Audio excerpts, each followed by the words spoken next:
Welcome to our second hour of Court TV Live. I'm your host, Julie Grant. We're so glad you're joining us this morning as it is day number 5 in the search for Nancy Guthrie. We expect to get a briefing later on today. Now, Nancy is the mother of Today's Show anchor and Court TV alum, Savannah Guthrie. And last night, Savannah Guthrie put a post up on her Instagram page with her 2 siblings pleading for her mother's safe return. On behalf of our family, we want to thank all of you for the prayers for our beloved mom, Nancy.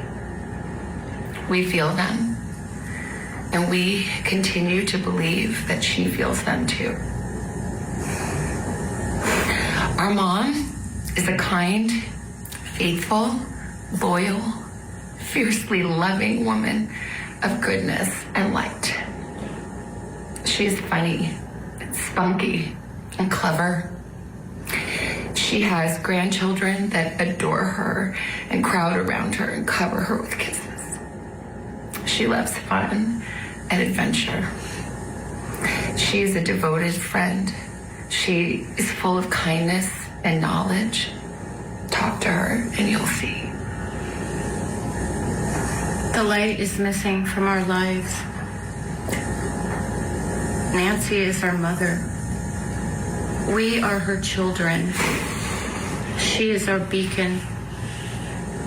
She holds fast to joy in all of life's circumstances. She chooses joy day after day. Despite having already passed through great trials of pain and grief, we are always going to be merely human. Just normal human people who need our mom. Mama, if you're listening, we need you to come home. We miss you.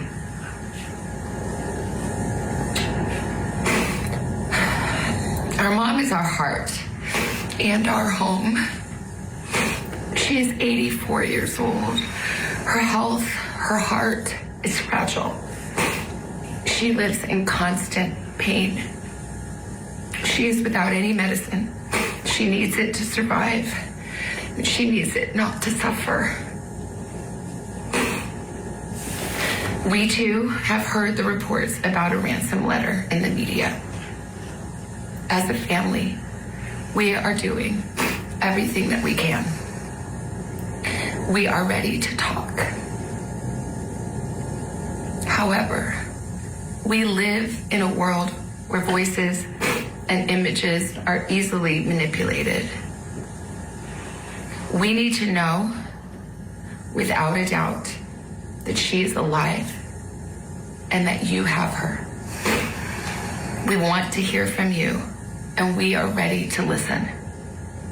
Please reach out to us. Mommy, if you are hearing this, you are a strong woman. You are God's precious daughter, Nancy. We believe and know that even in this valley, He is with you. Everyone is looking for you, Mommy, everywhere. We will not rest.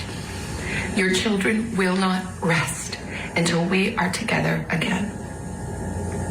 We speak to you every moment, and we pray without ceasing, and we rejoice in advance for the day that we hold you in our arms again. We love you, Mom. Love you, Mom. We love you, Mom. Stay strong. We love you, Mom. We love you. Doesn't your heart just break for them? Here's Nancy Guthrie's picture. This is the missing person poster. Was she kidnapped? Was she killed? The Pima County Sheriff's Office is providing an update later today at 1 p.m. Eastern.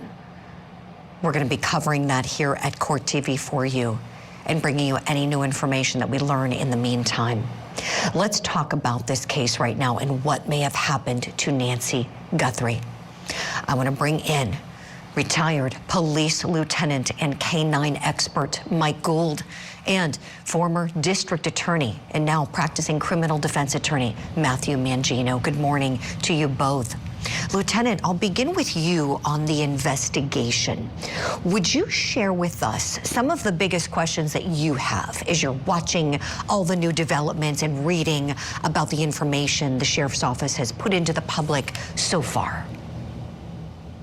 Right. Thanks, Julie. So from the beginning, as far as an intentional kidnapping, an 84-year-old woman with medical and mobility problems is not a likely target if you're simply looking to get ransom money. So that was the one thing that obviously stood out to me. There was blood evidence from the very beginning inside the home on the front porch.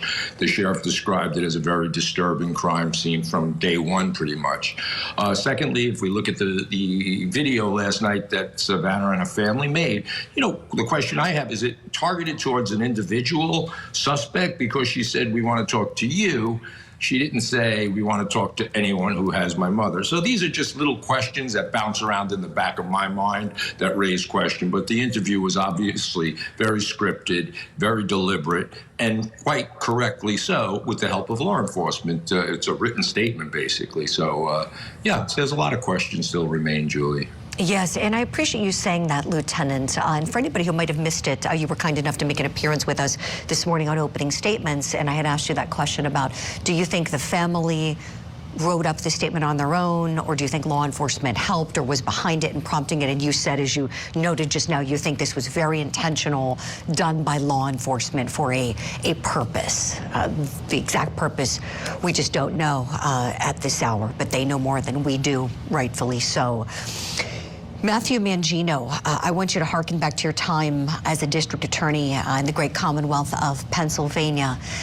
Tell me, do you think that right now there may be the head of that office in Pima County perhaps consulting with the detectives, talking with them, keeping up on the case?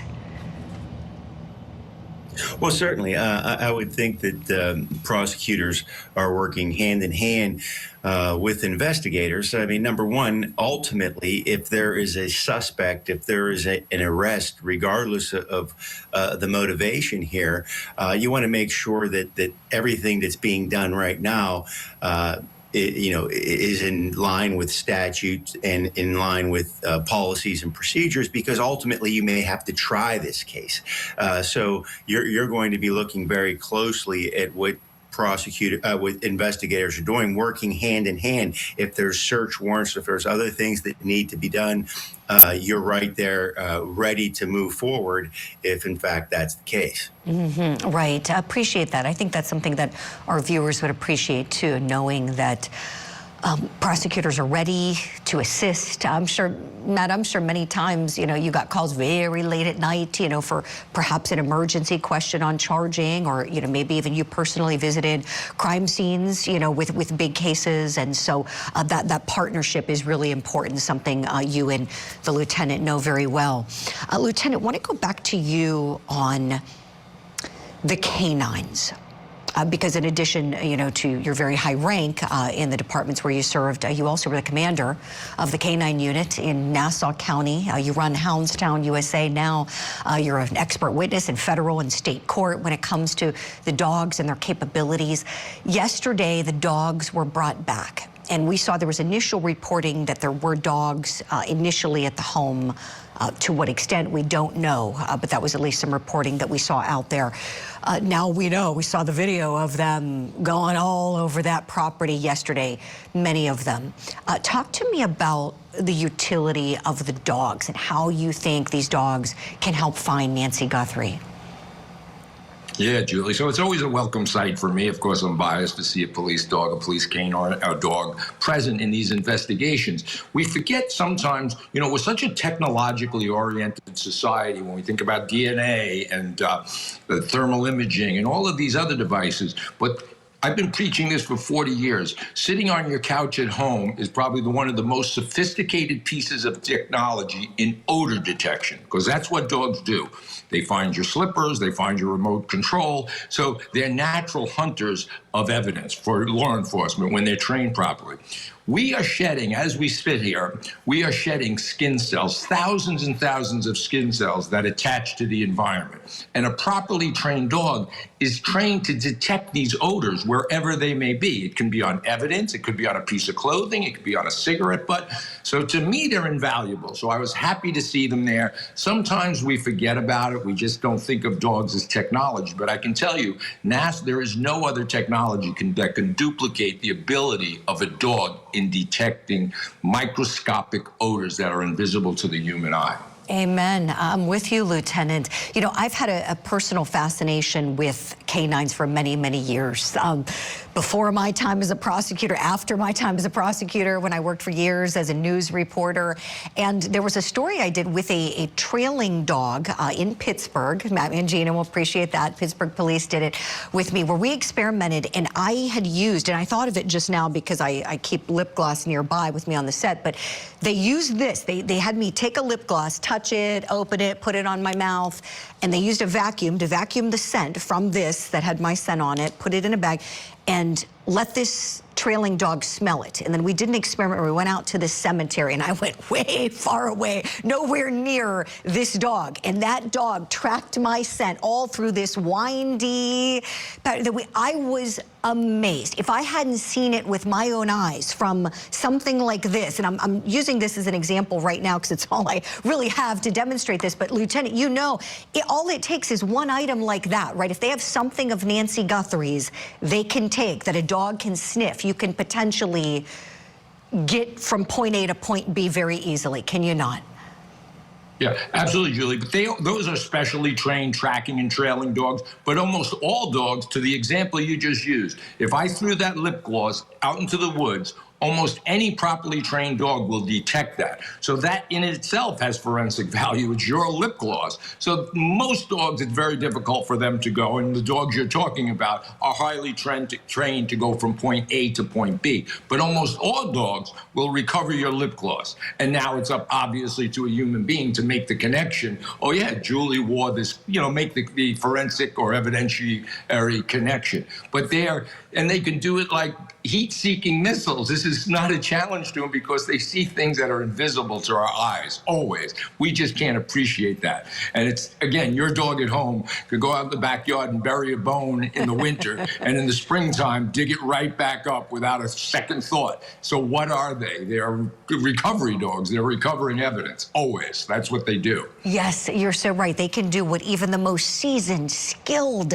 decorated police officer just cannot physically do because of the abilities they've been blessed with. We appreciate your insight on that, Lieutenant, and yours, of course, Matthew Mangino. We're hoping and praying for Nancy Guthrie's safe return. Again, 1 p.m. Eastern is that press conference. We'll get the update from the sheriff then.